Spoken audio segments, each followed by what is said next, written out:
तो hello guys, कैसे आप सभी लोग। स्वागत है आप सभी का और एक चैनल हमारे चैनल कोड ग्रेड में। तो गाइस हम लोग आज का हमारा टॉपिक है, जैसे कि आप स्क्रीन पे देख रहे होंगे, ऑपरेटर्स इन सी। आज हम लोग टिपिकल क्लियर एंड कट बात करने वाले ऑपरेटर्स पे। तो ये वीडियो लंबा भी हो सकता है, इसलिए आपसे रिक्वेस्ट है कि इस वीडियो को पूरा देखें, स्किप ना करें, जिसके बाद आपको ऑपरेटर्स पे कोई डाउट नहीं रहेगा, मेरी गारंटी है।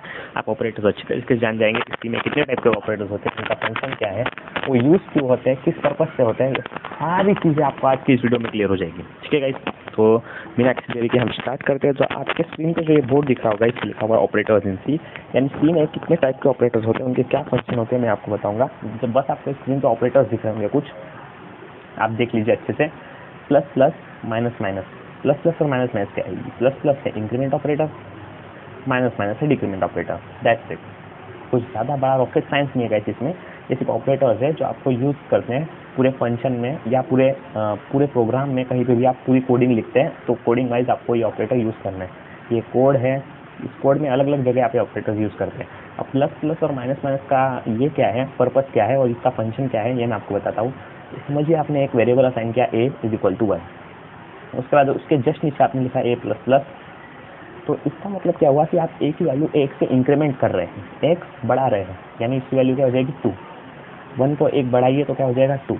ठीक है, तो इस तरीके से ये इंक्रीमेंट ऑपरेटर काम करता है। और डिक्रीमेंट क्या काम करेगा, अब आप अपने दिमाग से समझ सकते हैं। इंक्रीमेंट अगर प्लस करता है तो डिक्रीमेंट माइनस करेगा, यानी a की वैल्यू है 4, फिर आप लिखते हैं a माइनस माइनस, तो a की वैल्यू हो जाएगी 3।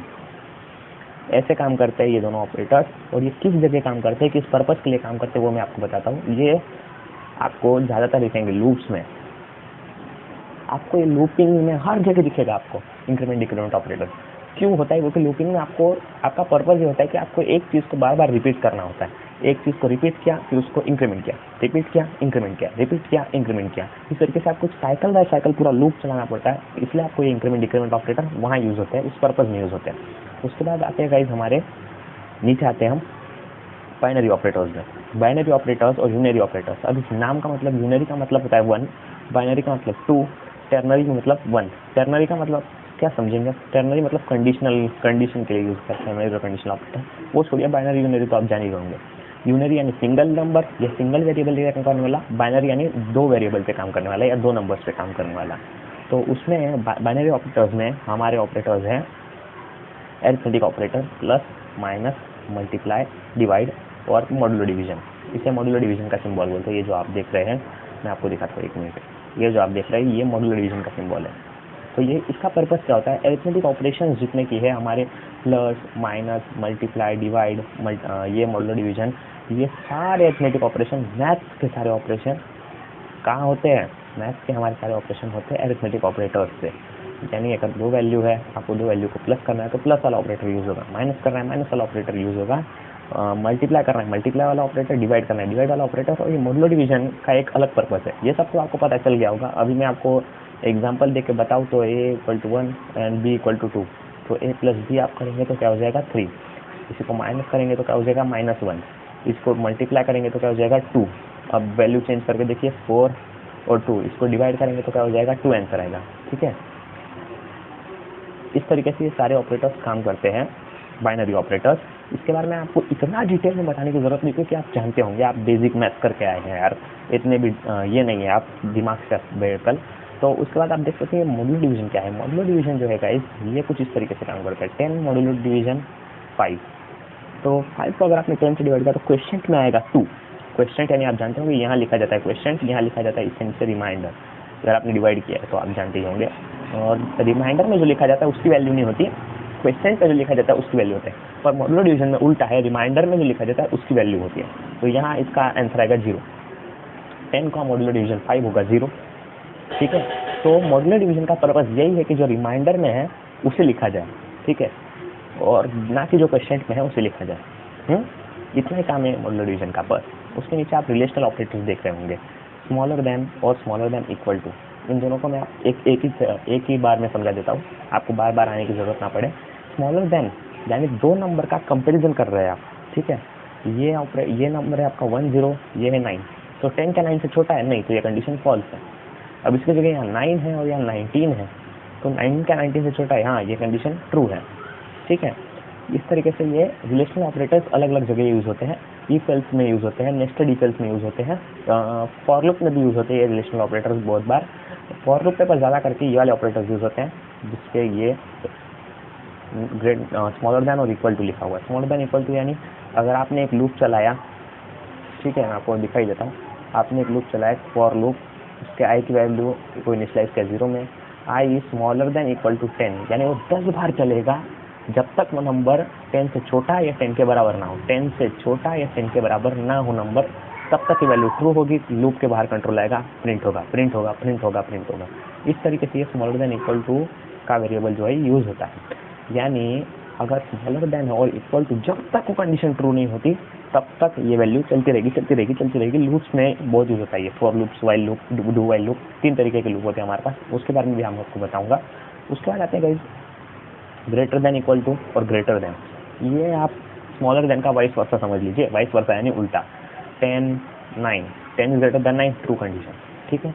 ये भी इफ एल्स में यूज होता है, ये लूपिंग में यूज होता है। लूपिंग मतलब रिवर्स लूपिंग। अभी आप स्टार स्टार ऐसे प्रिंट करें, अगर आप ग्रेटर देन इक्वल टू का साइन लिखे तो यहाँ प्लस प्लस इंक्रीमेंट नहीं, माइनस माइनस लगता है। ये आपको कोई बताएगा नहीं, मैं आपको बताता हूँ। ये रिवर्स लूपिंग में यूज होता है। रिवर्स लूपिंग यानी क्या, अब आप उस चीज़ का उल्टा कर रहे हैं। इतने बार तक जब होगा तब प्रिंट करो, इतने बार तक जब होगा, इससे बड़ा जब होगा, 10 से बड़ा होगा तब प्रिंट करो, तब प्रिंट करो। 10 से जब तक बड़ा है तब तक प्रिंट करो, जब 10 से छोटा हो गया वैल्यू तब प्रिंट करना छोड़ दो, ठीक है। इसको हम लूप बोलते हैं, लूपिंग। ये आपका आगे टॉपिक है जो मैं आपको अच्छे से समझाऊंगा एक ही वीडियो में बना के, तो आप जल्दी जाके प्लेलिस्ट एक्सेस कर लीजिए। फिर आता है इक्वल टू। ये भी इफ एल्स लूप में यूज होता है। इसका पर्पस भी एक ही है। 10 है और 10 है तो 10 is equal to true, 10 condition true.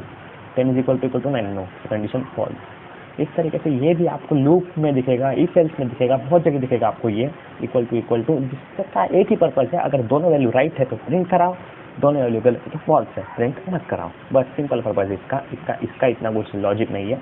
उसके बाद नॉट इक्वल टू है। अब नॉट इक्वल टू तो आप देखते ही समझ जाएंगे क्या है, ठीक है गाइस, ये तो आपको आना ही चाहिए। नॉट इक्वल टू क्या है, 10 is not equal to 10, 10 is equal to 9, not equal to 9।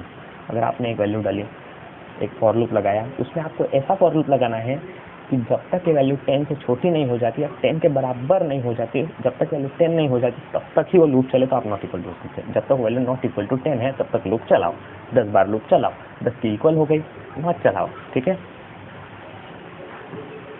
ये पर्पज होता है नॉट इक्वल टू का। उसके बाद आते हैं हम लॉजिकल ऑपरेटर्स में, वो लॉजिकल एंड की बात करेंगे। एंड ऑपरेटर, एंड यानी क्या, या तो ये होगा अगर वो होगा।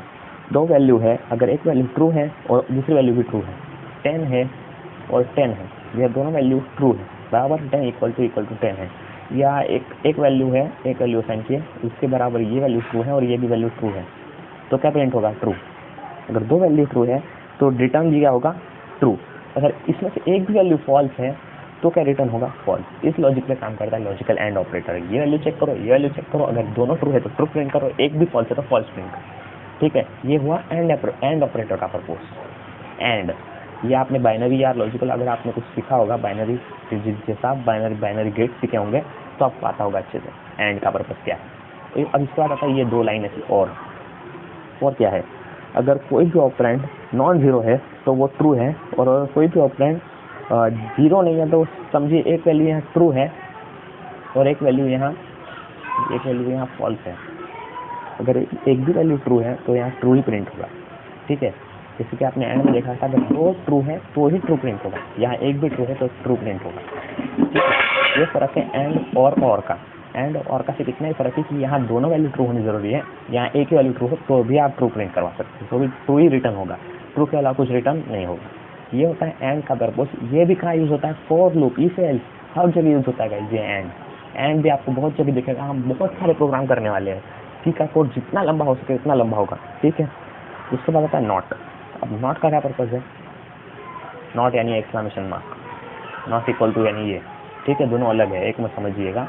नॉट का क्या परफॉर्म ये है पर्पस कि अगर वैल्यू ट्रू है तो उसको फॉल्स करना, अगर फॉल्स है तो उसको ट्रू करना, यानी वाइस वर्सा करना। एक वैल्यू अगर ट्रू है, 10 वैल्यू ट्रू है तो उसको फॉल्स करना, और अगर वैल्यू फॉल्स है तो उसको ट्रू करना। यही ऑपरेटर नॉट का काम है, यानी 0 to 1, 1 to 0, 0 to 1, 1 to 0, not का यही काम है। आपने गेट्स अगर सीखे हो अच्छे से तो आप जानते होंगे नॉट का क्या काम है, ठीक है, ये लॉजिकल नॉट का काम है। उसके बाद आता है बिटवाइज ऑपरेटर्स। बिटवाइज ऑपरेटर्स पे मैं अभी वीडियो नहीं बना रहा, क्यों नहीं बना रहा, क्योंकि इनके एक स्पेशल वीडियो आना चाहिए। ये काफ़ी लॉजिकल नॉलेज है बिटवाइज ऑपरेटर्स, ये इसके लिए और स्पेशल वीडियो चाहिए जिसमें आप बिटवाइज ऑपरेटर को अच्छे से समझ सकें। मैं अभी नहीं बना रहा, सिर्फ आपको बता देता हूँ इनका नाम। ये सब बिटवाइज ऑपरेटर है और ये सब बिटवाइज ऑपरेटर किस पर्पज के लिए यूज होते हैं मैं गारंटी बताऊंगा, एक वीडियो बनाएंगे इसकी, ठीक है। अभी बिटवाइज ऑपरेटर ये टॉपिक नहीं है, अभी के लिए ये टॉपिक नहीं है, ठीक है। उसके बाद आता है ये असाइनमेंट ऑपरेटर। अब असाइनमेंट तो आप समझ ही सकते हैं, असाइन करना एक वैल्यू को, ए इज इक्वल टू 1, ये हुआ ऑपरेंड, ये हुआ ऑपरेंड, ये हुआ ऑपरेटर, ये हुआ असाइनमेंट ऑपरेटर, ठीक है। अब इसी असाइनमेंट ऑपरेटर को यूज़ करते हैं हम बहुत जगह यूज़ करते हैं इसको। तो यार आप समझ सकते हैं, अब हर एक प्रोग्राम में आप किसी वेरिएबल को एक वैल्यू असाइन करते हैं, हो गया असाइनमेंट ऑपरेटर यूज। उसके बाद आता है प्लस इक्वल टू यानी क्या, ए प्लस इक्वल टू 1, यानी ए की वैल्यू अगर 1 है तो उसमें और एक वैल्यू जोड़ दो, यानी वो होगा 2, ठीक है। इसमें माइनस लगा लो 0, इसमें मल्टीप्लाई लगा लो 1। इस तरीके से plus equal to, plus multiply, minus equal to, star equal to और डिवाइड इक्वल टू और मॉड्यूलो इक्वल टू काम करते हैं। पर इनके नाम क्या होते हैं आपको बता देता हूँ। प्लस इक्वल टू का बोलते हैं add and assign. Add and assign यानी पहले ऐड करो फिर असाइन करो। माइनस इक्वल टू को बोलते हैं subtract and assign. Multiply equal to को बोलते हैं multiply and assign. Divide equal to बोलते हैं divide and assign. Modulo equal to बोलते हैं मॉड्यूलो एंड असाइन, ठीक है। ये इस तरीके से पहले आप इस तरीके से आप भी प्लस माइनस कर सकते हैं सी प्रोग्राम में सिर्फ, ठीक है। इतना ही काम है इन सब ऑपरेटर्स का, ये सारे ऑपरेटर्स हमारे इतने ही काम आते हैं। तो उसके बाद टर्नरी ऑपरेटर्स जो आते हैं हमारे, टर्नरी ऑपरेटर्स, कंडीशनल ऑपरेटर्स, ये किस चीज़ के लिए यूज होते हैं, ये आपको इनका पर्पस अगर समझ में नहीं आया तो वीडियो बैक कर लीजिए, आपको अच्छे से समझ में आ जाएगा कि plus equal to, minus equal to, divide, ये सबका पर्पस एक ही है। पहले करो ऑपरेशन फिर असाइन करो, ऑपरेशन फिर असाइन, ऑपरेशन फिर असाइन। नॉर्मली क्या होता है, असाइनमेंट फिर ऑपरेशन, यहाँ क्या होता है ऑपरेशन फिर असाइनमेंट, ठीक है। इसको इस तरीके से किया जाता है, ठीक है। ये दोनों अलग अलग है पर आप समझ सकते हैं। कंडीशनल ऑपरेटर क्या होता है, ये कंडीशन है एक, ये ट्रू है, और यहाँ एक कंडीशनल ऑपरेटर है, इसके इक्वल टू दूसरी कंडीशन है, ये फॉल्स है। आपको ट्रू वाली कंडीशन प्रिंट करनी है तो ये कंडीशन ट्रू होगी, कंट्रोल आएगा बाहर, ट्रू प्रिंट हो गया।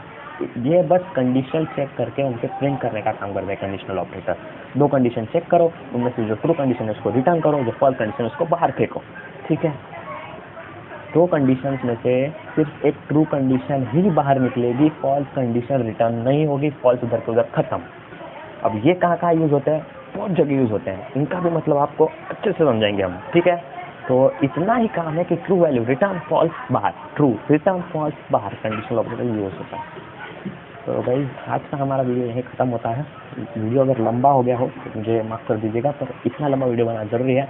हमारा टॉपिक बाकी रहा बिटवाइज ऑपरेटर, इस पर गारंटी वीडियो बनेगा, और कुछ मिसलेनियस ऑपरेटर है उन पर भी बिटवाइज ऑपरेटर के साथ एक वीडियो बन जाएगा, ठीक है गाइस। तो हमारे चैनल को लाइक शेयर सब्सक्राइब जरूर कर दीजिएगा। टाटा बाय बाय, आते हैं और एक वीडियो के